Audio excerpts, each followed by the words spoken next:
The point. Tollywood drugs కలకలం. బెంగళూరులో జరిగిన రేవ్ పార్టీ, అందులో నటి హేమ పేరు ఉందా లేదా, ఈ హెడ్లైన్స్ ఇంకా కూడా కొనసాగుతున్నాయి. చాలా గ్యాప్స్ కనిపిస్తున్నాయి. అసలు తనకి టెస్ట్ చేశాక నెగిటివ్ వచ్చిందని చెప్పి హేమ చెప్పి తను అసలు పార్టీకి లేదని చెప్పడంతో మొదలుకుని పోలీసులు ఛార్జ్ షీట్లో తన పేరుని పొందుపరిచారనే ఒక వాస్తవం వరకు ఏం జరుగుతోంది, అసలు ఇంతకీ నటి హేమకి శిక్ష పడుతుందా? వీ హ్యావ్ విత్ అస్ ప్రముఖ high court advocate doctor T Subhashri గారు. నమస్కారం మ్యామ్. అందరికీ సుపరిచిత విశ్లేషకులు, సినిమా ఇండస్ట్రీని చాలా దగ్గరగా పరిశీలిస్తూ వచ్చిన analyst and senior journalist Bharadwaj గారు. నమస్కారం. నమస్తే. ఫస్ట్ ఆఫ్ ఆల్ సార్, వాస్తవాలతో మొదలు పెడదాం. హేమ మాత్రం, నేను కూడా తనతో విడిగా ఆఫ్లైన్ మాట్లాడాను. అంటే తను మీడియా ముఖంగా రావడానికి ఇష్టపడట్లేదు, కానీ ఏం జరిగిందంటే అసలు ఆ రోజు నేను లేనే లేదు, అంతకు ముందు రోజు ఉన్నాను, కానీ ఇంట్లో నేను చేసిన బిర్యానీ వీడియో కూడా ఫేక్ అన్నారు అని చెప్పి తన నిజాయితీని ప్రూవ్ చేసుకోవడానికి నానా తిప్పలు పడ్డారు హేమ గారు. నిజాయితీని అంటే ఆవిడ రేవ్ పార్టీలో ఆవిడ ఉన్నారు అనే వార్త బయటకు వచ్చినప్పుడు ఆవిడ నేను లేను అని, నిజానికి ఆ వార్త బయటకు రావటానికంటే ముందే ఈ వీడియో పోస్ట్ చేశారు. అంటే సోషల్ మీడియాలో ఆవిడ వీడియో పోస్ట్ చేయకుండా ఉండాల్సింది. అంటే సైలెంట్గా ఉంటే ఆవిడకి చాలా అవకాశం ఉండేది కోర్టులో. అంటే ఎందుకు ఇది ఓపెన్గా ఎందుకు చెప్తున్నారు ఈ పేర్లు, తన పేరు కూడా ఎందుకు ఓపెన్గా రివీల్ చేయాలి? అలాగే ఈ ఆవిడకి సంబంధించిన ఏ వ్యవహారమైనా స్ట్రైట్గా ఆవిడతో మాట్లాడచ్చు. ఎందుకు మీడియాలో పోజ్ అవుతోంది ఇదంతా అనేది కూడా ఒక ఇష్యూనే. అలా ఆవిడ సైలెంట్గా ఉండుంటే ఆవిడకి చాలా హక్కులు దొరికేవి. అవును. అవన్నీ వదిలేసుకుని ఆవిడ ఓపెన్ అయ్యారు మొదటే. అవును. ఓపెన్ అయ్యి నేను లేను, అనవసరంగా నేనేదో ఇంట్లో ఉన్నాను, బిర్యానీ చేస్తున్నాను, ఈ వీడియోలన్నీ ఆవిడ పంపు చేశారు. ఇప్పుడు నాకే సంబంధం లేదు, నాకు మీద నెగిటివ్ వచ్చేసింది ఆ రిపోర్ట్ అని మొదట ఆవిడ ఇంకో మాట అన్నారు. అసలు నేను ఎవరికి ఏ శాంపుల్ ఇవ్వలేదు అని మొదలుపెట్టారు ఆవిడ. ఆ తర్వాత వెళ్ళి శాంపుల్స్ ఇచ్చామని చెప్పి ఇంకొక వీడియో బయటకు వచ్చింది. ఆ శాంపుల్స్ ఇచ్చిన దాని మీద ఇప్పుడు ఈ ఛార్జ్ షీట్లో పేరు పెడుతూ వాళ్ళు చాలా క్లియర్గా కొకైన్కి సంబంధించినటువంటి అవశేషాలు ఉన్నాయి ఆవిడ బాడీలో, ఆవిడ ఇచ్చినటువంటి ఈ టెస్ట్ కోసం ఇచ్చినటువంటి వాటిల్లో అని చెప్పారు, రాశారు దానిలో. అయితే నెగిటివ్ వచ్చింది అనేది ఒకటి ఆవిడ లాయర్ ద్వారా తెలుసుకున్నానని చెప్తున్నారు. అవును. మా లాయర్ నుంచి నాకు ఒక శుభవార్త అందింది, ఆయన నెగిటివ్ అని రాశారు దానిలో అని చెప్పారు. వినాయకుడి దగ్గర పెట్టిన వీడియో అది. అవును. కాబట్టి టోటల్గా ఆవిడ అనవసరంగా గేమ్ మొదలుపెట్టారు ఆ రేవ్ పార్టీ. ఇప్పటికైనా సరే ఆవిడ ప్రజల ముందుకు వచ్చి జరిగింది ఏమిటి అనేది చెప్పేస్తే ఇతర స్పెక్యులేషన్స్ లేకుండా పోతాయి. కానీ నిజానికి ఆవిడ పదే ఆఫ్లైన్ అన్నారు. నాకు తెలిసిన ఇతర మీడియా మిత్రులకు కూడా చెప్పారు, ఈ విషయం మేము బహిరంగంగా చెప్పొచ్చని కూడా నాతో చెప్పారు. ఇప్పటికైనా నేను టెస్ట్కి సిద్ధం, 6 నెలలు గడిచే వరకు కొకైన్ అవశేషాలు బ్లడ్లో ఉంటాయి, టెస్ట్కి సిద్ధం మీడియా ముఖంగా అంటున్నారు. సో దాన్ని ఎలా పరిగణించాలి? అంత కాన్ఫిడెన్స్ లేకపోతే ఎందుకు చెప్తారు ఆవిడ మాట? అంటే ఛార్జ్ షీట్ పెట్టేసిన తర్వాత ఛార్జ్ షీట్ అనేది జడ్జిమెంట్ కాదు.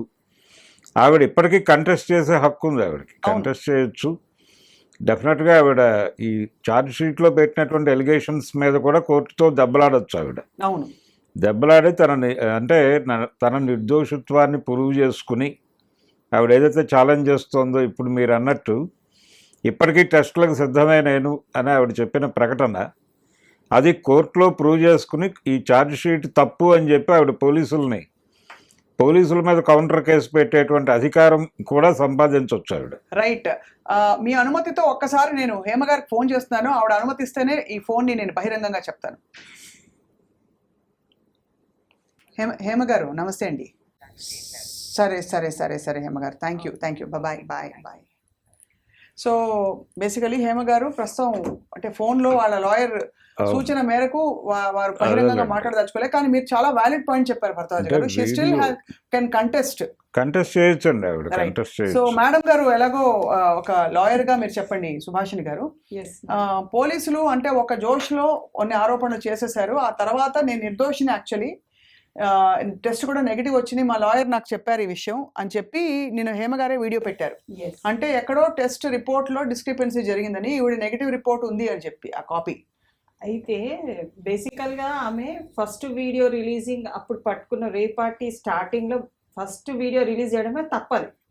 ఎందుకంటే ఒక లీగల్గా వెళ్తున్న కేసుని అక్కడ అబద్ధం చెప్పారని establish అయింది. తప్పుదారి పట్టిందని ఆల్రెడీ మనకు నోటీస్ ఇచ్చే దాంట్లో ఆల్రెడీ దాంట్లో స్పెసిఫిక్ గా ఉంది. అంటే మీరు అనేది ఏ తప్పు చేయకపోతే ఆ వీడియో పెట్టాల్సిన అవసరం లేదండి, ఎందుకు వచ్చింది? పోలీసులు కూడా when it is going in a legal point of view లా ఒక కేసు నమోదులో ఎప్పుడైనా ఏ కేసు అయినా సరే క్రిమినల్ కేసు ఫైలింగ్ అవుతుందని అంటే you should not divert the issues. అవును, నీవు నిజాయితీతో కొట్లాడినాం అనుకోండి, రైట్, డెఫినెట్ గా you will be winning position లో ఉంటారు. అది అడ్వకేట్ దగ్గర మీరు వెళ్ళిపోతున్నారు కాబట్టి డెఫినెట్ గా యూ హ్యావ్ అన్ ఐడియా. కానీ తను maybe because of over enthusiasm తోని పబ్లిక్ నన్ను ఏం అనుకోవద్దు అని చెప్పుకోవడానికి ఒక అంటే తనకు తాను ఊహించుకొని ఒక రిలీజింగ్ చేస్తుంది. ఇప్పుడు కూడా ఒకటి ఫస్ట్ వీడియో ఒకటి ఫస్ట్ మెసేజ్ చూసినా అది పాజిటివ్గా వచ్చింది హేమ గారికి అని చెప్పేసి ఒకటి చూడడం, ఇమీడియట్ గా సెకండ్ది తనది చూడడం జరిగింది, ఇట్ ఈస్ ఎ నెగిటివ్ అని చెప్పేసి. అసలు తను ఆ వీడియో రిలీజింగే వెన్ కోర్టులో నడుస్తున్న కేసుని వీడియో రిలీజింగ్ చేయడం చాలా తప్పు. అందులో ఆమె అక్యూజ్డ్ గా, ఎందుకంటే దాంట్లో రాసిన పొందుపరిచిన అన్ని కూడా ఈమెకు నెగిటివ్ గా ఉన్నాయి అక్కడ.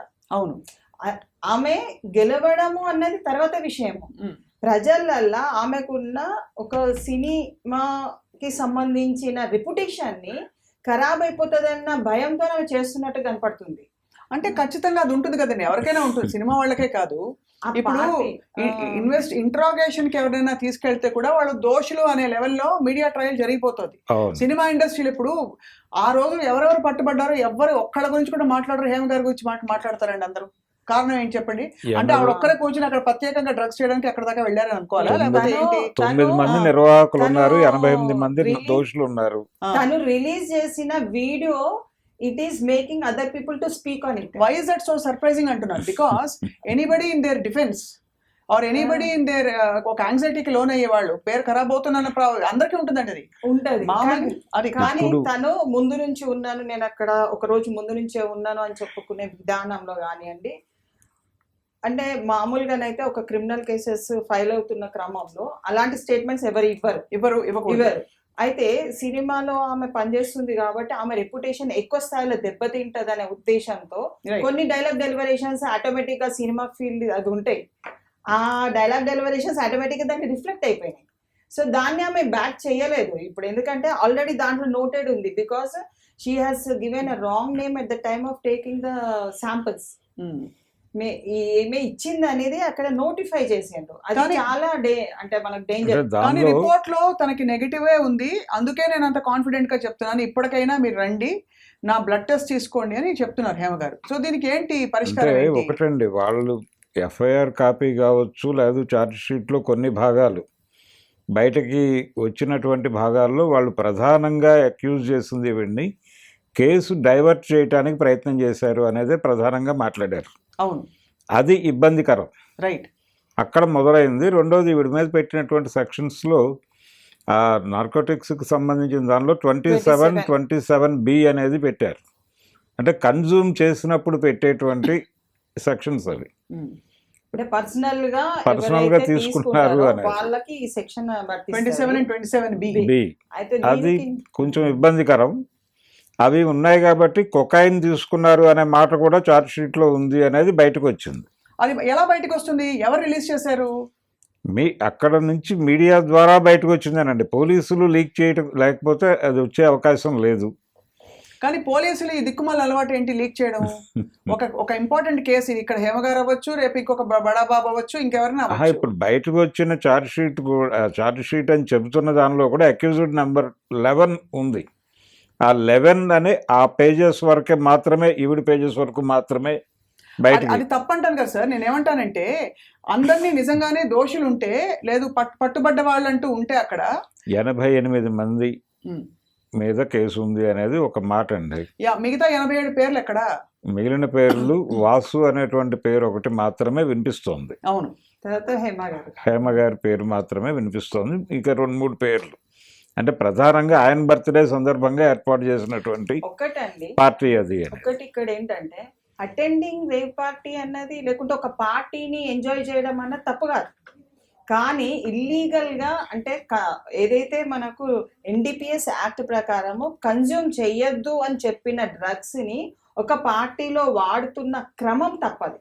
వార్తల ఆమె క్రమం వెళ్ళడం తప్పు. తప్పు కాదు, అమ్మాయిని తీసుకెళ్ళడం అన్ని ఏదైనా అది అంటే కూడా ఇల్లీగలే కదా. అంటే నేను అనేది ఇవన్నీ నిర్ధారణ అయ్యి ఉంటే గనక ఈ రిపోర్టు ఓన్లీ పోలీసుల చేతికి మాత్రం ఉండే ఈ రిపోర్టు పబ్లిక్ వచ్చేసింది కదా. ఎట్లా పబ్లిక్ వచ్చింది ఆల్రెడీ ఫస్ట్ నుంచి అందరినీ వీడియోస్ అన్ని కూడా ఫస్ట్ నుంచి అరెస్ట్ కానుంచి చూపిస్తున్నారు అన్ని కూడా. అవునండి, సో కరెక్ట్. సంబడి ఈస్ అంటే ఫాలోయింగ్ ద థింగ్. సెలబ్రిటీస్ ఉన్నారు కాబట్టి కొంత పీపుల్స్ అటెన్షన్ డ్రైవ్ చేయొచ్చు దీనిలో నుంచి అనే ఉద్దేశంతో ఈ కేసును కొంచెం మీడియా హైలైట్ చేయటం కూడా జరిగింది. అంటే సార్ నేను ఇక్కడ హేమ గారు తీసుకున్నారా లేదా వెళ్ళారా అనే ప్రశ్నను కూడా నేను అది గౌరవ కోర్టు పరిధిలో అది పూర్తిగా ఉంటుంది, దాన్ని మాట్లాడలేదు సార్. లేదండి. ఒకళ్ళిద్దరు పేర్లు బయట పెట్టే శునకానందం ఏదైతే ఉందో అది అవును. ఎక్కడి నుంచి మొదలవుతుందని అడుగుతున్నాను. Somebody is following their programming. Then why are we not లేదండి. following on the others, all the 87 Yes, cases లేదు, who లేదు. are possibly politicians వీళ్ళ ఉండొచ్చు, పేర్లు అక్కడ వేరే వాళ్ళు మాట్లాడితే ఉండొచ్చు. ప్రముఖంగా అటెన్షన్ డ్రాగ్ చేయొచ్చు, ప్రపంచాన్ని మన వైపు తిప్పుకోవచ్చు అనే ఉద్దేశంతో దీన్ని ఎక్కువ చర్చకు పెడుతున్నారు. ఇప్పుడు కూడా ఈ ఛార్జ్ షీట్లో ఆ 11 నెంబర్ 11 అక్యూజ్డ్ నెంబర్ అనే వస్తుంది. అదొక్క 4 పేజీలు మాత్రమే బయట సర్క్యులేట్ అవుతున్నాయి ఈవిడికి సంబంధించింది. రైట్. మిగిలిన ఎవరికి సంబంధించిన ఇన్ టోటల్ లేదు, అది కేవలం ఈవిడికి సంబంధించిన కాగితాలు మాత్రమే వాట్సాప్లో సర్క్యులేట్ అవుతున్నాయి. ఇక్కడ ఏంటంటే హేమ గారు తీసుకున్నది ఒకటే ప్రాజెక్ట్ అవుతుంది తప్ప వేరే వాళ్ళు తీసుకున్న ప్రాజెక్ట్ అయితే ఈమె కామన్ అయిపోతుంది. కానీ ఈమె తను చేసిన క్రమం ఏంటంటే ఒక వీడియో తనంతటికి తానే రిలీజ్ చేసుకుంది కాబట్టి ఆమె అందరు క్యాచప్ చేస్తున్నారు అన్నది ఒకటి మనకు అర్థమవుతుంది. బికాస్ 88 మెంబర్స్ ఉన్నా, 50 మెంబర్స్ ఉన్నా, 2 మెంబర్స్ ఉన్నా అందరు కన్జ్యూమ్ చేసినట్టు అక్కడ ఫుల్గా అన్నది ఏం చూపించట్లేదు. ఒకరు సప్లై చేసిండ్రు, ఒకరు తీసుకొచ్చి. ఎందుకంటే అందరూ కన్జ్యూమ్ చేసుంటారు అక్కడ. Drug also is an illegal. But I'm saying, అది 1 year conviction. if that has 6 been, months. అవును ma'am, correct. With due respect, if that is an established fact, where is the charge sheet? Who has seen her name? Where is the report? Has the report been officially released? I want to ask this question. అది Or is this something we are guessing? ఇప్పుడు Or charge trying sheet to read website between నుంచి lines. తీసుకోవచ్చండి. Website charge sheet website నుంచి తీసుకోవచ్చా? ఇప్పుడే కుదరదు sir, ఎందుకంటే మొన్న రీసెంట్ గా వేసిందని. మరి ఎవరు చెప్తున్నారు అంటున్నాను నేను. అక్కడ ఇప్పుడు కోల్కతా, ఇక్కడ రెండు ప్యారల్స్ డ్రా చేద్దామండి. కోల్కతా మెడికో హత్య కేసు జరిగిన తర్వాత కూడా ఎన్నో రకాల వర్షన్స్ వచ్చాయి బయటికి. అవును, అక్కడ ఎంత స్పర్మ్ ఉంది, ఎంత మంది ఉండుంటారు, 18 మంది అని ఒకళ్ళు, నలుగురే అని ఇంకోళ్ళు, ఒక్కళ్ళే అని ఇంకోళ్ళు, ఎవరికి ఇష్టం వచ్చిన భాషను రాసుకున్నారు. నేను అనేది డ్రగ్స్ లాంటి ఒక సీరియస్ ఇష్యూలో ఇవాళ ఇది ఎంటర్టైన్మెంట్ వాల్యూకి సినిమా ఇండస్ట్రీ అంతా డ్రగ్స్ అని చర్చించుకోవడానికి తప్ప వాస్తవాలను ఎక్కడ బయటకి తీసుకొస్తున్నాం. Drugs is a very particularly government is on this issue. Absolutely, they should be. They are going in a very systematic manner in colleges, community service లో వెళ్తున్నారు. డ్రగ్స్ చాలా లోతుగా వెళ్ళిపోయిందండి. ప్రజలలోనే కాదు, సామాన్య చిన్న పిల్లలకు కూడా జస్ట్ మనకు సెంట్ వేసుకునే దాంట్లో చిన్న క్యాప్సల్ టైప్ లో ఉన్నాయి కొన్ని వాటిలలో. అగ్రీడ్ మ్యామ్, చాలా దారుణం ఇది మహమ్మారి. దీన్ని కంప్లీట్ గా వదిలించుకోవాలి. నువ్వు నీ ప్రతాపం చూపించుకోవడానికి ఎవరో ఒకళ్ళిద్దరు పబ్లిక్ ఫిగర్స్ ఉన్నారు కదా అని వాళ్ళ విషయం పదే పదే మాట్లాడడం కంటే ఈ డ్రగ్స్ పిల్లల స్కూల్స్ వరకు చేరిపోయాయనే సీరియస్ ఇష్యూని దాన్ని ఆపలేకపోతున్నావా అని అడుగుతున్నాను నేను. Government what is NCB doing? ఎందుకు దాని ఎంట్రీని ఆపలేకపోతున్నాం? లేదండి, చిన్న పిల్లలు అంటే స్కూల్ పిల్లలు, కాలేజీ పిల్లలు వీళ్ళు తీసుకుంటున్నారు అనే ఆవేదన ఒకవైపు, సినిమా ఇండస్ట్రీ వాళ్ళు తీసుకుంటున్నారు అనేది ఇంకొక వైపు. ఈ రెండూ తప్ప ఇంకొక ఏరియాలో డ్రగ్స్ అనేది ఎప్పుడు వినలేదు నేను ఇప్పటిదాకా. అది ఎందుకు కాలేజెస్ ఓకే, నేను చెప్పేది అదే. విద్యా సంస్థలు, ఎవరు మాట్లాడలేదు దాని గురించి. విద్యా సంస్థలు, సినిమా వాళ్ళు తప్ప ఇంకొక ఏరియాలో ఎవరైనా సెక్రటేరియట్లో డ్రగ్స్ దొరికాయని కానీ, లేకపోతే ఫలానా పార్టీ ఆఫీస్లో డ్రగ్స్ దొరికాయని కానీ నేను ఎప్పుడూ వినలేదు. Cinema is a one thing where entertainment is more projected కాబట్టి దాని మీద ఎక్కువ అంటే ఐవ్యూ అనేది ఐవ్యూ ఉంది కాబట్టి అలా టేక్ ఇట్. వాళ్ళకు ఎనిమీస్ వాళ్ళు కూడా కొంతమంది ఉంటారు. Maybe they might want to project her so that tomorrow her enmity వాళ్ళకు కూడా అంటే ఒకటి సార్, లిమిట్ అయితే ఉంది. ఒకటి మ్యామ్, నిప్పు లేనిదే పొగరాదన్నది ఒక చాలా పాత నానుడి. Yes. అది ఓకే పక్కన పెడితే, ఇక్కడ మళ్ళీ ఐఎమ్ రీట్రేటింగ్, ఇది అక్కడ హేమ గారు ఉన్నారా లేదా అనేది గౌరవ కోర్టు తెలుస్తుంది. ఆవిడ చాలా కాన్ఫిడెంట్ గా ఉన్నారు, నా నిజాయితీ నేను చార్జ్ షీట్ పట్టుకుని వస్తాను, అది చేతికి రాగానే అప్పుడు తెలుస్తుంది అసలు ఏమిటని చెప్పి అంటున్నారు. సరే, వాట్ ఎవర్ ఇట్ ఇస్, ఆవిడ ఇప్పుడు ఇన్ఫ్లుయెన్స్ చేశారు ఫ్యాక్ట్స్ అని కూడా ఒక ఆరోపణ ఎదుర్కొంటున్నారు. అది కూడా మాట్లాడుతున్నారండి. అంటే ఇక్కడ ఒక చిన్న విషయం అండి, ఒకవేళ if her name is deleted from the charge sheet, she will be అది చాలా బెటర్ గా ఉంటది. అలా అంత ఓపిక కూడా ఈమెకు అవసరం, చాలా అవసరం ఉండే. కానీ ఇప్పుడు 2-3 చోట్లలో ఆమె మెసేజెస్ ఇస్తుంది కాబట్టి దట్ హ్యాస్ క్యారీడ్ అవుట్, పబ్లిసిటీగా ఎక్కువ వెళ్ళిపోతున్నది. ఆమె ఇవ్వకుండా ఉన్నదనుకోండి, ఆమె contesting, she has as an accused, she has every right to contest her case. Right, she will win it if she has, అంటే దాంట్లో ఇప్పుడు పర్సనల్ గా తీసుకున్నది అన్నది తన మీద పెట్టిన అభియోగము. అవును, అమ్మిందనే అభియోగము వేరు, దాంట్లో పార్టిసిపేషన్ వీళ్ళకి అన్ని సెక్షన్స్ అట్రాక్ట్ అయ్యాయి అన్ని. ఇప్పుడు హేమ గారి మీద ఏవో సెక్షన్స్ ఉన్నాయి చెప్పండి, మీకు తెలిసిన ఇన్ఫర్మేషన్ ప్రకారం. తర్వాత మీ సోర్స్ ఏమిటి మ్యామ్? ఎస్, అంటే మీ సోర్స్ అంటే చార్జ్ షీట్ మీరు చూసారా? చార్జ్ షీట్ అంటే ఆమె తీసుకున్న నోటీస్ లో ఉన్న సెక్షన్స్ అన్ని కూడా ఉన్నాయి. అది ఆ నోటీస్ ప్రకారం ఇప్పుడు ఆవిడకి షీ హాజ్ క్లియర్ గా అంటే దాంట్లో అమ్మినట్టు పెడ్లింగ్ ఒకటి, దాంట్లో పెడ్లింగ్ ఆవిడకి సంబంధం లేదండి. పెడ్లింగ్ లేదు, చెప్పండి. లేదు, పెడ్లింగ్ లేదు, కన్జ్యూమ్ చేశారనేది మాత్రమే ఉంది ఆవిడ మీద ఎలిగేషన్. రైట్, కన్జ్యూమ్ చేశారనే ఆరోపణ. పార్టిసిపేషన్ ఉంది, పార్టిసిపేషన్ ఇదంతా అంటే ఇల్లీగల్ గా ఉన్న కాన్సెప్ట్ ఉన్న సెక్షన్స్ అన్ని కూడా దాంట్లో పెట్టడం జరిగింది. ఆమె మీద మొదటి నుంచి ఏంటంటే ఒక పాయింట్ ఆఫ్ వ్యూ లో ఆమెను ఒక్కదాన్ని ఎక్కువ ప్రొజెక్ట్ చేసిండ్రు దీంట్లో. నేను అదే అడుగుతున్నాను, మిగతా వాళ్ళు ఏమయ్యారని అడుగుతున్నాను, అంత ఒక్కడే అడుగుతున్నాను. మిగతా వాళ్ళ పేర్లు ఎందుకు రావట్లేదు? ఈవిడ ఒక్కడి మీద అంటే ఈవిడ కుట్ర పన్నేసే దేశంలో డ్రగ్స్ అన్ని ఈవిడే తీసేసుకుని అర్జెంట్ గా అమ్మేసినట్టు ఆవిడ మీద ఫోకస్, ఆవిడ గోడకేసి నెట్టేసి ఇప్పుడు ఆవిడ డిఫెండ్ చేసుకుని వీడియోలు పెడితేనేమో దాన్ని కూడా తప్పుపడుతున్నారు. అందులో రాజకీయ నాయకులు కూడా ఉన్నారు అనేది. Why can't the department be transparent about this sir? రాజకీయ నాయకులు కూడా ఉన్నారు దానిలో అనేది బయటకు వస్తుంది, కానీ ఏ రాజకీయ నాయకుడి పేరు బయటకు రాలేదు. పొలిటీషియన్స్ ఉన్నారు దీనిలో, అదే పొలిటీషియన్స్ ఉన్నారు, రకరకాల ఫీల్డ్కి చెందిన వాళ్ళు ఉండొచ్చు, వ్యాపారస్తులు ఉండొచ్చు, కాంట్రాక్టర్లు ఉండొచ్చు, లేదు ఎడ్యుకేషనల్ ఇన్స్టిట్యూషన్స్ చెందిన వాళ్ళు ఉండొచ్చు. ఇంకా మొన్న రీసెంట్ గా కూడా మొన్న కూడా సాఫ్ట్వేర్ నుంచి కూడా ఒక 8 మంది. అదే సార్, అదే అంటున్నాను, అందరినీ ఎక్స్పోజ్ చేయాలి, సమస్యను ఎక్స్పోజ్ చేయాలి. మోర్ దెన్ ఎనీథింగ్, ఎక్కడి నుంచి వస్తున్నాయి ఇంత ఈజీగా కొనుక్కున్నట్టు డ్రగ్స్ ఎక్కడి నుంచి కొనుగోలు చేస్తున్నారు? ఇక్కడ మనకి రాడిసన్ పబ్ మీద జరిగినటువంటి దాడి సందర్భంగా కూడా కేవలం సినిమా పర్సనాలిటీలు వాళ్ళ బంధువుల పేర్లు మాత్రమే బయటకు వచ్చినాయి తప్ప మిగిలిన వాళ్ళు ఎవరి పేరు బయటకు రాలేదు లిస్టులో. వాళ్ళు ఏ ఫీల్డ్కి చెందిన వాళ్ళు అనేది కూడా బయటకు రాలేదు. సినిమా వాళ్ళతో రిలేషన్ ఉన్నటువంటి వాళ్ళ పేర్లు మాత్రమే బయటకు తీసుకొచ్చి హడావిడి చేస్తున్నారు. నిజానికి సినిమా పరిశ్రమకు సంబంధించిన సంఘాలు కూడా ఎందుకు ఇలా చేస్తున్నారు అని ఇప్పుడు నిలదీసే ప్రయత్నం చేయలేదు. అవును, దాన్ని కూడా క్వశ్చన్ చేయాలి ఒకసారి. అంటే హేమ గారు మాట్లాడచ్చు ఇప్పుడు వాళ్ళతో. రెండోది, ఆవిడ అసలు కోర్టును కూడా కోరుకోవచ్చు, నా పేరు బయట సర్క్యులేట్ కాకుండా చూడాల్సిన ప్రైవసీ కల్పించాలని ఆవిడ కోర్టును అడగచ్చు.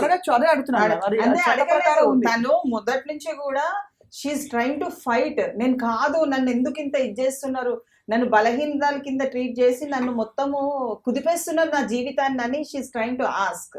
బట్ ఆమె ఒక మహిళగా ఆమె ప్రజల్నే కాదు, కోర్టుకి అప్లికేషన్ పెట్టుకొని నా పర్సనల్ లైఫ్, నేను నా హస్బెండ్, నా పిల్లలు, నా జీవితం అన్నది ఒకటి ఉంది, నన్ను ఇలా ప్రొజెక్ట్ చేయొద్దు, నేను I'm ready to contest the case అనేది ఒక పిటిషన్ వేసుకొని వెళ్ళొచ్చు. దాంట్లో దెర్ ఈస్ ఇప్పుడు చెప్పడం అయితే అలాగే చెప్తున్నారు, నేను కంటెస్ట్ చేస్తాను, ఖచ్చితంగా నా నిజాయితీ ప్రూవ్ చేసుకుంటాను. నేను వీడియో అంతే కదా సార్, అవును, డాక్టర్ లాయర్ గారు చెప్పారని చెప్పి. ఒకటి నెగిటివ్ గా ఉంది, పాజిటివ్ గా ఉంది. You need not declare it, that police they will declare it or court will give the order. కానీ ఈమెకు డిక్లేర్ చేసుకోవడం వల్ల పోలీస్ వాళ్ళు మళ్ళీ అక్కడ ఏంటంటే తను డిక్లేర్ చేసుకుని ఎట్లా చేసుకుంటది ఒక అక్యూజ్ అనేది కేసు డైవర్షన్ చేస్తున్నట్టుగా వాళ్ళు భావించే ప్రమాదం ఉంది కాబట్టి ఆవిడ మాట్లాడకపోవడం బెటర్. మాట్లాడలేదు ఇవాళ, అదే కారణంతో ఆవిడ బహిరంగంగా మాట్లాడడానికి సిద్ధపడలేదు. మాట్లాడద్దు, వేరే తీరుగా నన్ను దయచేసి ప్రొజెక్ట్ ఇలా చేయకండి అని మాట్లాడచ్చు. రైట్, భరద్వాజ్ గారు, మా మూవీ ఆర్టిస్ట్ అసోసియేషన్ లో ఆవిడ మెంబర్షిప్ ని రివోక్ చేసి మళ్ళీ దాన్ని అవును. రీఇన్స్టేట్ చేశారు. సో ఇప్పుడు ఏం జరిగే అవకాశం ఉంది? అంటే ఇప్పుడు మళ్ళీ మా అసోసియేషన్ నిర్ణయం తీసుకోవాలి. అంటే ఛార్జ్ షీట్లో ఆవిడ పేరు వచ్చేసింది అని. లేదు, ఆవిడ ఇంతకు ముందు సమర్పించారు కొన్ని, అంటే కొన్ని టెస్ట్ రిపోర్ట్లు సమర్పించిన తర్వాతే ఆవిడకి తిరిగి సభ్యత్వం ఇవ్వటం జరిగింది. అవేమిటి అనేది బయటకు రావాలి ఇప్పుడు. కానీ ఆవిడ ఏం సమర్పించారు, దేని ఆధారంగా మళ్ళీ అసలు మొదట ఎందుకు ఆవిడని సస్పెండ్ చేశారు, తర్వాత ఎందుకు మళ్ళీ తీసుకున్నారు, తీసుకోవటానికి వాళ్ళకి ఆవిడ సమర్పించినటువంటి కాగితాలు ఏమిటి, ఇవన్నీ కూడా చెక్ చేసుకుని వాళ్ళు నిర్ణయం తీసుకోవాలి ఇప్పుడు. అదే దీంట్లో ఏంటంటే ఒకవేళ ఆమెని సస్పెండ్ చేసినా ఆమె she has every right to be the member of the మా. ఎందుకనంటే she is a part and parcel of the accused but not proved. అవునండి. కోర్టు అక్కడే ఇబ్బంది కలిగించే విషయం ఏంటంటే, సరే పూరి జగన్నాథ్ ఆర్మీ ఇంట్రాగేషన్కి వెళ్తున్నారు అని చెప్పి ఆల్మోస్ట్ వాళ్ళు ఇంకా శిక్ష పడిపోయిన లెవెల్లో మాట్లాడుకున్నారు అందరూ. కానీ నిజానికి ఇంట్రాగేషన్ ఇస్ అ పార్ట్. వాళ్ళని తీసుకెళ్ళినప్పుడు కెమెరాలు ఖచ్చితంగా 10 కెమెరాలు కాదు 30 కెమెరాలు వస్తాయి సినిమా వాళ్ళు కాబట్టి. అయితే అంటిల్ ప్రూవెన్ ఇప్పుడు కూడా do you think according to the court of law Hema is and others all the other 87 are proven guilty అండి మేడం? అందరు కాకపోవచ్చు, ఎందుకంటే కానీ ఇప్పుడున్న పరిస్థితి చెప్పండి. ఇప్పుడున్న ఛార్జ్ షీట్ లో వేసింది ఆల్రెడీ దొరికింది కదా, మెటీరియల్ దొరికింది కాబట్టి. కానీ తను ప్రూవ్ చేసుకోవాల్సిన సమయం ఆసన్నమైనప్పుడు తన statements should not be given. అది చాలా స్ట్రిక్ట్లీ ప్రొహిబిటెడ్. అది according to law also it is prohibited. అందుకని ఆమె ఎంత పేషెన్సీతోని కేసు గెలిచి వచ్చి ఇవ్వాలి తప్ప ఇలాంటి స్టేట్మెంట్స్ ద్వారా ఏమవుతుందంటే, యు మీన్ ఈ వీడియోస్ ద్వారా వీడియోస్ ఇవ్వకూడదు అసలు. ఆమె ఇవ్వడం ద్వారా అది కేసు తప్పుదో పట్టిస్తూ హత్య అంటే గుమ్మడికాయ అంటే భుజాలు తడుకున్నట్టు. ఆమంతటా మీరు ఛార్జ్ షీట్ వేసిన ఇన్ని సంవత్సరాల నుంచి సంజయ్ దత్ కూడా ఉన్నారు ఒక కేసులో, బాంబుల కేసులో దాంట్లో అతను కూడా ఒక స్టేట్మెంట్ ఇవ్వలేదు. ఎందుకు ఇవ్వద్దు? ఇది ఏంటంటే కోర్టుకు సంబంధించింది, రెప్యుటేషన్ కి సంబంధించింది. వాళ్ళు ఒక అక్యూజ్డ్ గా ఉన్నారు కాబట్టి they should protect their interest and they should be liable. అంటే పబ్లిక్ కి కూడా రేపు నేను గెలిచి వస్తానన్న నమ్మకం ఉన్నది, దృఢంగా చెప్పాలి నమ్మకం. 4 రోజులు హేమ గారిని తీసుకెళ్లారు ఇంట్రోగేషన్ నిమిత్తం. సో ఆల్మోస్ట్ ఆవిడ రికార్డ్ లో అయితే రేపు నాట్ గిల్టీ అని ప్రూవ్ అయినా 4 రోజులు జైలుకి వెళ్ళి వచ్చిన ఒక ముద్ర మాత్రం పడిపోయింది హేమ గారిని నిజంగానే. సో ఇప్పుడు మరి మ్యామ్ ఒకవేళ ప్రూవ్ అయితే మీరు నిజంగానే పోలీసులు నిర్ధారించి if for all those who are involved in this ఎంత శిక్ష పడే అవకాశం? 1 year అయితే డెఫినెట్ గా పడుతుందండి. But who brought the drug he will get the 10 years conviction లాగా ఉంది. 10 years to life అంతే పడే అవకాశం ఉంది. అందుకనే బెయిలబుల్ నాన్ బెయిలబుల్? అది non bailable. It is compulsory. అది నాన్ బెయిలబుల్. వాళ్ళు అంటే if convicted okay, but in the interim bail వస్తేనే కదమ్మా బయట తిరిగి బెయిల్ వచ్చే అట్లేం లేదు. వాళ్ళు చూపించే విధానాన్ని, వాళ్ళ అడ్వకేట్ ప్రొజెక్షన్ చేసే విధానాన్ని బట్టి వాళ్ళు బయట తిరుగుతున్నారు. So they are now comfortable ని అన్కంఫర్టబుల్ జోన్ లోకి వెళ్ళిపోవద్దు వాళ్ళు ఎప్పుడు కూడా. Drugs is not a small thing where you want to project it. ఒకటి ఏమని చెప్పాలంటే రేపు భవిష్యత్తులో పిల్లలు ఎవరు వాడద్దు అని స్టేట్మెంట్ ఇవ్వచ్చు ఆమె. మేము అనుకోకుండా దాంట్లో ఇరక్కపోయినాము, మేము అనుకోకుండా మా జీవితం ఇలా జరిగింది కాబట్టి పిల్లలు మీరు ఎవరు కూడా దీని వైపు వెళ్ళకండి, ఈ రేవ్ పార్టీలు అని చెప్పి మీరు మీ జీవితాలు నాశనం చేసుకోవద్దని ఆమె స్టేట్మెంట్ ఇవ్వాలి. అలాంటి ఇచ్చితే రేపు భవిష్యత్తులో she will have more importance. అలాగే మా అసోసియేషన్ లాంటివి కూడా సినిమాలకు సంబంధించినటువంటి ఆర్గనైజేషన్స్ ఏ ఉన్నప్పటికీ వీళ్ళ మీద చర్యలు తీసుకోవడంతో పాటు వాళ్ళు సీరియస్గా ఒక ప్రకటన చేయవలసినటువంటి అవసరం అయితే ఉందండి. అది ఈ సినిమా సెలబ్రిటీలకు సంబంధించిన వార్తలను ఎక్కువ ఫోకస్ చేయకండి. ఎందుకు చేస్తున్నారు? మీరు ప్రజల దృష్టిని ఆకట్టుకోవటం కోసం మా జీవితాలని రోడ్డు మీద వేసే హక్కు మీకు లేదు అనేది బలంగా మాట్లాడాల్సినటువంటి అవసరం అయితే ఉంది. అది అవును, ఖచ్చితంగా. అంతేకాకుండా పోలీస్ డిపార్ట్మెంట్ కావచ్చు, అలాగే మీడియా మిత్రులు కావచ్చు, ఖచ్చితంగా సమస్యని పూర్తిగా అంటే సమూలంగా పరిష్కరించే దిశగానే మనం దీన్ని కవర్ చేయాలి. ఎక్కడి నుంచి ఇంకా ఈ డ్రగ్స్ వస్తున్నాయి, అసలు ఈ రేవ్ పార్టీ సంస్కృతిని కంప్లీట్గా ఆపేయడానికి ఏ చర్యలు తీసుకుంటున్నారు డిపార్ట్మెంట్స్, ఎక్కడో ఒకసారి వీరోచితంగా వెళ్ళి రైడ్ చేసి పట్టుకోవడం కాదు, ఇంకా కూడా దొరకకుండా జరుగుతున్న రేవ్ పార్టీల పరిస్థితి ఏంటి, పూర్తిగా సినిమా ఇండస్ట్రీకి సంబంధించిన వాళ్ళు కావచ్చు, పబ్లిక్ మీడియాలో ఉన్న వాళ్ళందరూ కూడా సమాజంలో గౌరవంగా ఉదాహరణ ఇస్తూ ఒక ఎగ్జాంపుల్ ఇచ్చే లైఫ్ బతకాల్సిన అవసరం, ఆ బాధ్యత ఉంటుంది. కాబట్టి ఖచ్చితంగా ఇటువంటివి పూర్తిగా మనం ఖండించాలండి. భరద్వాజ్ గారు, సో ఫైనలీ మీరేమంటారు సార్, సినిమా ఇండస్ట్రీ తరఫున ఒక ఉద్యమం అంటే ఇజ్ ఇట్ పాసిబుల్ అసలు, అంటే నిజంగానే వాళ్ళే వచ్చి బయటికి? అంటే ఇప్పుడు ప్రభుత్వం కోరుతోంది, అంటే రేవంత్ రెడ్డి గారు ఒక విజ్ఞప్తి చేశారు సినిమా పరిశ్రమకి, మీరు తీసేటువంటి సినిమాల టిక్కెట్ల రేట్ల పెంపు కోసం మా దగ్గరకు వస్తున్నారు, ఇదే సందర్భంలో మీరు ఈ డ్రగ్స్కు వ్యతిరేకంగా కొన్ని డాక్యుమెంటరీస్ చేసి మాకు ఇవ్వండి అని అడిగాడు ఆయన. అడిగినప్పుడు చిరంజీవి గారు ఒక డాక్యుమెంటరీ చేసి ఇచ్చారు, అది థియేటర్స్లో ప్లే అవుతోంది. అలాగే ఇంకొక 2-3 నిర్మాతలు కూడా చేసి ఇచ్చారు. దీంతో పాటు మీరు అనవసరంగా మా పేర్లని రోడ్డు మీద పెట్టద్దు అనే మాట కూడా చెప్పాలి వీళ్ళు. అవును, చెప్పి అలాగే మీడియాని కూడా ఒకసారి పిలిచి మాట్లాడాల్సిన అవసరం ఉంది వాళ్ళు. అవును, ఇది ఎక్కడి దాకా పెడుతోందంటే పోలీసులు కూడా, అంటే ఇప్పుడు ఆ మధ్య ఎవరో ప్రొడ్యూసర్ దొరికాడు ఒక ఆయన ఫోన్ పట్టుకొని ఆయన ఫోన్లో ఉన్నటువంటి కాల్ డేటాని వీళ్ళు రోడ్డు మీద పెట్టారు. అంటే ఆయనతో ఇంతమంది మాట్లాడారు ఈరోజు అని చెప్పి, అందులో దాదాపు 3-4 ఫీమేల్ ఆర్టిస్ట్ పేరు కూడా బయటకు వచ్చేసింది. అవన్నీ స్క్రోల్ అయిపోయినాయి ఛానల్స్లో. అంటే వాళ్ళందరూ రకరకాల పనుల మీద ఆయనకు ఫోన్ చేసి ఉండొచ్చు. కానీ ఇక్కడ టీవీలో ప్లే అయినప్పుడు ఏమైందంటే వాళ్ళందరూ కన్జ్యూమర్స్గా ప్రపంచం మాట్లాడుకునే అవకాశం కల్పించారు. చాలా దరిద్రం, చాలా తప్పు కదా సార్. వాళ్ళ పర్సనల్ ప్రైవసీని, everybody has right to privacy. Ma'am, what is the act ma'am? Right to privacy అనేది ఫండమెంటల్ రైట్. Fundamental right. అది రైట్ టు లైఫ్ అనేది కూడా మనకు చాలా ఇంపార్టెంట్ అండి. ఆర్టికల్ 21 చాలా సీరియస్గా చెప్తుంది. మనం మన లైఫ్ని ప్రొటెక్షన్ చేసుకోకపోతే మనం ఈ కాన్స్టిట్యూషన్ ఎందుకున్నది? So when we are challenging that thing, we have to protect. కాన్స్టిట్యూషన్ని మనం గౌరవిస్తున్నాము అని అంటే మనం ఇల్లీగల్గా పోవద్దు, మనం చట్టబద్ధతగా మనం ఈ సమాజంలో బ్రతకాలి. దానికి ఒక చిన్న ఉదాహరణ ఇచ్చి నేను ఇది, ఒక ఫ్యామిలీలో భార్యాభర్తలు ఇద్దరు, మా హస్బెండ్ డ్రగ్స్ తీసుకుంటానని ఒక అభియోగం మోపింది ఒక భార్య. డ్రగ్స్ తీసుకున్నాను, అది it is a very big. So we told him to get the test. ఆ టెస్ట్ కానీ వెళ్ళినప్పుడు బాంబే నుంచి వాళ్ళు వీళ్ళకి కాల్ చేశారు, బ్లడ్ టెస్ట్ డ్రగ్స్ కానీ ఎందుకు ఇచ్చారు వీళ్ళు, మీకు ఏం సంబంధం ఉన్నది, ఎంతమంది మీకు పరిచయము, అంటే ప్రొడక్షన్ చేసే వాళ్ళు పరిచయమా, సెల్లర్సా, బయ్యర్సా, ఎందుకు ఈ టెస్ట్ అని చాలా విధాలుగా ఎంక్వైరీ జరిగింది. అంటే ఒక బాంబే నుంచి ఒక నిఘా వాళ్ళు ఒక టెస్ట్కే అంత సివియరిటీ తీసుకుంటే ఆ రిపోర్ట్ని చూపించి ఆమె మళ్ళీ మ్యూచువల్ డైవర్స్ తీసుకున్నారు. ఇంకా అంత పెద్ద అభియోగం మోపిన తర్వాత నేను ఆమెతో బతకలేనండి, అబ్బాయి డైవర్స్ తీసుకున్నాడు. అంటే ఒక డ్రగ్స్ మీద మీరు అభియోగం మోపుతున్నారంటే వాళ్ళ జీవితం నరకం అయిపోతుంది. ఖచ్చితంగా డెఫినెట్గా ఏంటంటే ఇట్ హ్యాస్ బాంబే నుంచి ఒక నిఘా, అంటే మన గవర్నమెంట్ నుంచే నిఘా వాళ్ళు మన మీద జీవితకాలం వరకు నిఘా ఉంటారు. అదే అది చిన్నదైనా 2 గ్రాములే అనుకోండి, 100 గ్రామ్స్ అనుకోండి, అది చాలా పెద్దగా ఉంటుంది. సో దీన్ని ఏంటంటే ఒక ఫ్యామిలీయే కాదు, ఒక సమాజమే కాదు, ఒక దేశం పైన అత్యాధునికంగా మనకు యుద్ధం ఎట్లా జరుగుతుందో ఇంటర్నల్గా ఈ యుద్ధం జరుగుతుంది. అది మనం ఆపగలిగితే ప్రజల్ని మనము కాపాడుకున్న వాళ్ళం అవుతాం. చాలా మంచి మాట చెప్పారు డాక్టర్ సుభాషిణి గారు. అలాగే భరద్వాజ్ గారు, నిజంగానే సినిమా ఇండస్ట్రీ నుంచి ఒక ఇనిషియేటివ్ రావాలి.